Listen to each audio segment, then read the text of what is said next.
ಈಗ ತಾನೇ ಕಂಡುಬಿಡ್ತಾ ಇದೆ ನನ್ನ ಮೊಮ್ಮಗು. ಗುರುರಾಜನ ಮಗನಂತೂ ಈ ಎತ್ತಿ ಆಡಿಸ್ಲಿಲ್ಲ, ಮುದ್ದು ಮಾಡಲಿಲ್ಲ.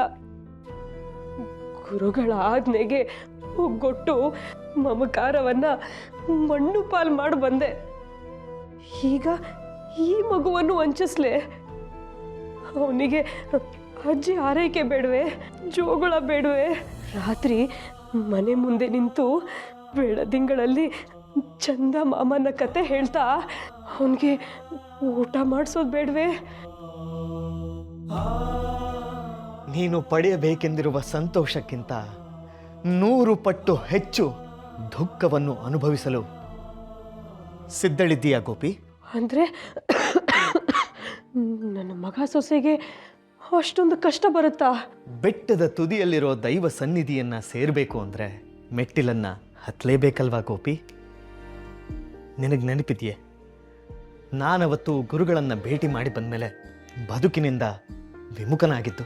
ಆದಷ್ಟು ಬೇಗ ನಿನ್ನ ಕರ್ತವ್ಯಗಳನ್ನು ಪೂರ್ಣಗೊಳಿಸು.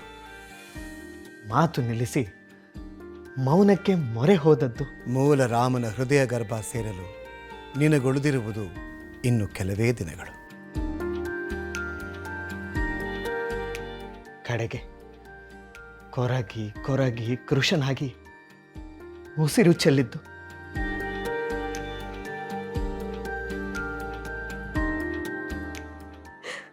ಹೌದು, ನನಗೆ ಎಲ್ಲವೂ ನೆನಪಿದೆ. ಈಗಲೂ ಅದನ್ನು ನೆನೆಸ್ಕೊಂಡು ಬಿಕ್ಕಿ ಬಿಕ್ಕಿ ಅಳ್ತೀನಿ. ಅಂದಿನ ಆ ನನ್ನ ಸ್ಥಿತಿಗೆ ಕಾರಣ ಗುರುಗಳ ಆ ಒಂದು ಮಾತು. ಯಾವ ಮಾತು ಸ್ವಾಮಿ?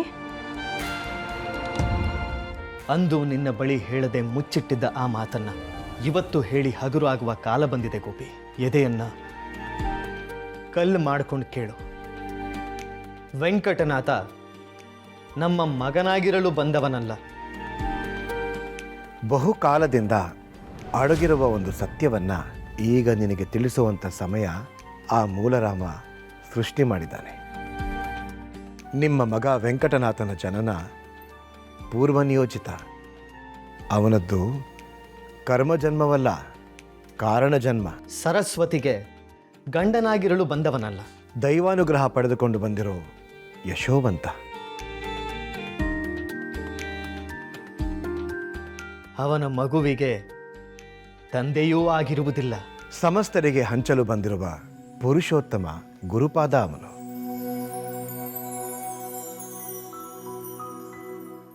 ಈ ಸಂಬಂಧಗಳೆಲ್ಲ ನಮ್ಮ ಪಾಲಿನ ಭ್ರಮೆಗಳು. ವೆಂಕಟನಾಥ ನಿಮಗೆ ದಕ್ಕುವ ಮಗ ಅಲ್ಲ ತಿಮ್ಮಣ್ಣ.